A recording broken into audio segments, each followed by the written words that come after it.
but... And some of them were genuine, actually. I could feel some of them were genuine. Others were just kind of doing it because it's a community thing. But I'm isolated in that. I don't feel any connection to it. You know? I mean, I can say I'm grateful, and it's true. But at the same time, I feel the inability to speak.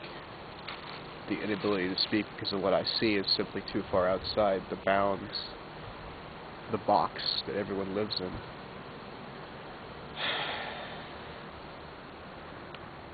I understand exactly what you talk about. Yeah.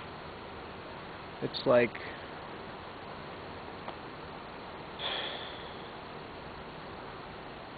I see things on the other side, see, so...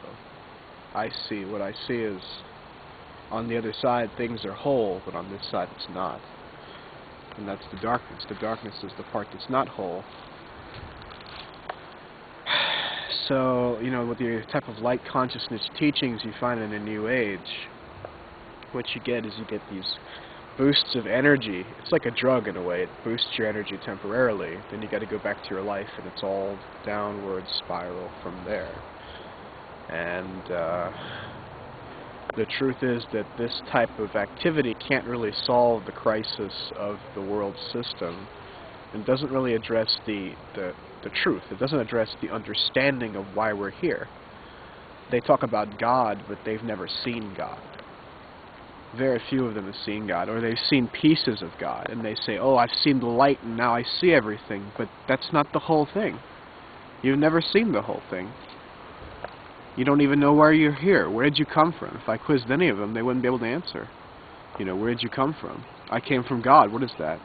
It's a spirit. It's a light. And when I return, I'm one with the light. But that doesn't mean anything. On the other side, it's science. Actually, it's all okay. This is the real deal. There's a hierarchy. There's a structure involved. You know, we came here from the stars. We didn't come here with anything other than a purpose and a mission. And that mission isn't discussed in churches because churches don't have the mission. What they have is old belief systems, that's all. I have something to say too. I've come to the realization that these hands can kill, these hands can love and hug, and these hands, above all, can hold the whole spectrum and sit and do nothing, and choose not to choose either, but sit and do nothing. And I think until a person faces the whole aspect of the light and the darkness and everything that we travel through, I believe that's what you're touching on. That's what I'm saying, yeah. I'm saying be grateful for both. If you can be grateful for both, you then have the right to see why. Otherwise, you're saying, okay, my child died and it was meaningless, or sometimes you can say, well, she left me a light, but you didn't get the whole thing. So you're left always your whole life with the uncertainty. There's an emptiness there that you don't understand where she went. Where did she reincarnate? What is her purpose? Where was the energy that went from here to there? Obviously, they can at times see that, but others are locked in their grief, and you know they can't see past that wall, basically. And that grief is, I have my own grief. I live with grief in my own life for the things that I don't have, that I wanted, you know. And I can understand, okay, there was a trade-off. There was a trade-off. I had to give certain things up to have what I have. Yesterday I was in a space where I suddenly realized I have more connection with the archangels than I do with the average human being.